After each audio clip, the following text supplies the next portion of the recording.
Le temps s'écoule et les consciences s'évaporent. Dans ce théâtre d'ombre où les vérités trépassent, les écrans diffusent leur lumière hypnotique. Personne ne va conscience collective. Y'a que de l'info fast-food qui nourrit les masses. Des miettes de savoir dans des emballages plastiques qui nous sérinent les bienfaits de la construction européenne. Et jamais les détails empoisonnés du traité de Lisbonne. Cette imposture moderne, les esprits s'appauvrissent, les regards se vident dans cette mer médiatique en courant euro-compatible. L'urgence est partout mais nulle dans les têtes, car le vrai pouvoir a été vendu, les cartridges sont faites. À Bruxelles il légifère, à Paris on applique. Notre parlement national n'est plus qu'un spectateur qui supplie. Les mots changements sonnent creux comme des caisses vides, puisque le budget est dicté par les critères de Maastricht. C'est écrit.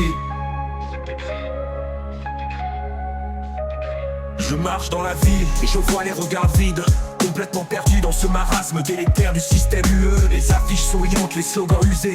Plus d'Europe pour mieux cacher les espoirs brisés. Y'a que de l'info fast-food, du sensationnel qui passe pendant que les problèmes s'accumulent à la cave. Notre industrie est localisée grâce aux règles du marché unique. Notre agriculture étouffée par la PAC et la concurrence. Notre défense soumise aux dictats de l'OTAN. Notre monnaie pliée par une BCE qui ne connaît que l'inflation. On préfère les polémiques, les petites histoires plutôt que de parler de l'article 50, notre seule vraie victoire. Y'a que de l'info fast-food dans ce monde de fous, du prêt-à-penser, du discours tout mou. Ils ont confisqué la République, la souveraineté du peuple par 60 ans triste fois. La constitution a été violée, c'est dans les textes. Les urnes se vident, la colère monte en courroux, car la France n'est plus qu'une province silencieuse debout.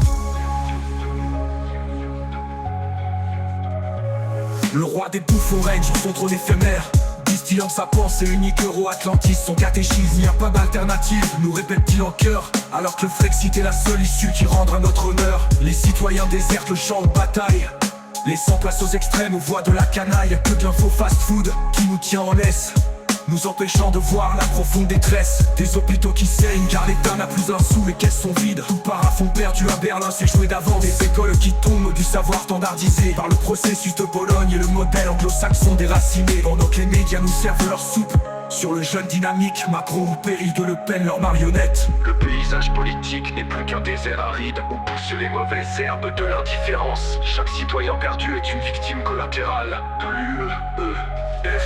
Le paysage politique n'est plus qu'un désert aride où poussent les mauvaises herbes de l'indifférence. Chaque citoyen perdu est une victime collatérale de l'UE.